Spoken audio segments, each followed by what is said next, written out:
Well, I would first just like to thank my fellow co-panelists and all of you for joining us to talk about this incredibly important topic. My name is Ashley Blake. I work with the Justice Policy Institute as well as the American Bar Association's Commission on Mental and Physical Disability Law. I'm currently finishing up my senior year at Harvard, where I'm studying women, gender, and sexuality studies, sociology, and health policy. And I'm finishing a thesis this year about women and health policy.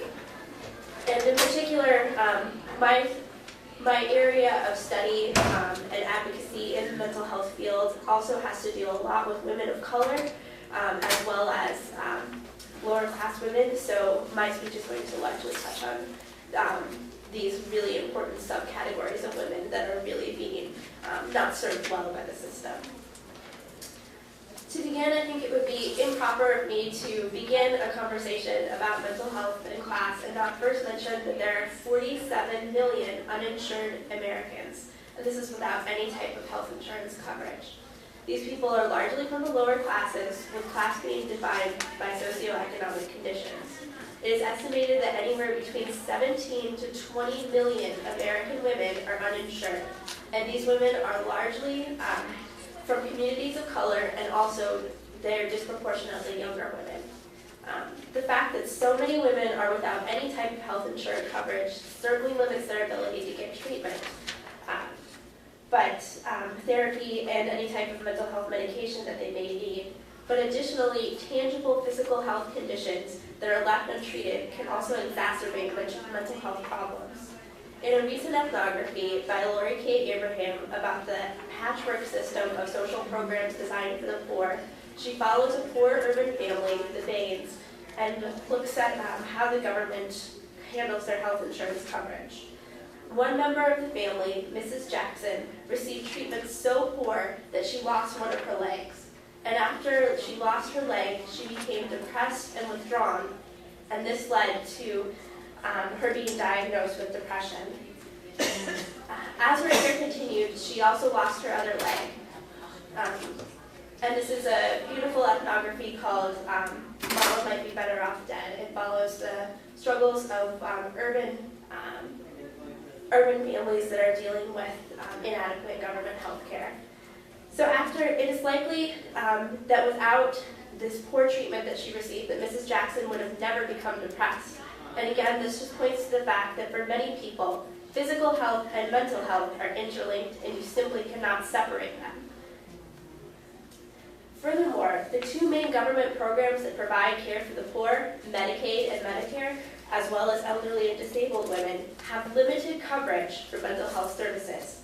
Although some services are covered, other services like partial hospitalization, transportation, and group therapy do not receive any coverage, or they're extremely limited. The amount of inpatient hospital care is also capped per specific stay as well as over the lifetime, and this amount of in-hospital care is often not enough for patients. Another barrier for women is that neither Medicare nor Medicaid pays for the entirety of coverage, often only covering 50 to 60% of expenses, and leaving the enrollees to cover the other percent. For some women, this means rationing their care, so only taking medications part of the time, or only receiving a little bit of therapy, or just resorting to self-medicating instead.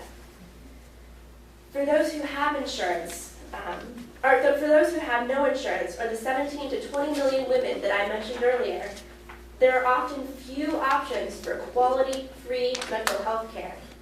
Again, often the only care that is available for these women is in the form of crisis counseling, which is often insufficient for many of the mental health needs that poor women have. When they do receive some sort of treatment, individuals from the lower classes are more likely to be given a psychotropic drug and are also more likely to be labeled with a stigmatizing mental illness when displaying the exact same symptoms. Intensive therapy has been shown to be very effective for many mental concerns facing women. However, poor women are far less likely to receive therapy in addition to medication or as an alternative to medication, leaving many poor women taking dangerous psychotropic drugs, which many times they have to ration for when they can afford them, and without dealing with the tangible underlying issues that could be causing their mental health concerns. Other barriers exist for poor women and getting the mental health treatment that they need. Transportation, childcare while they're at treatment, time off work, these are all real barriers that prevent women from having the mental health treatment that they need.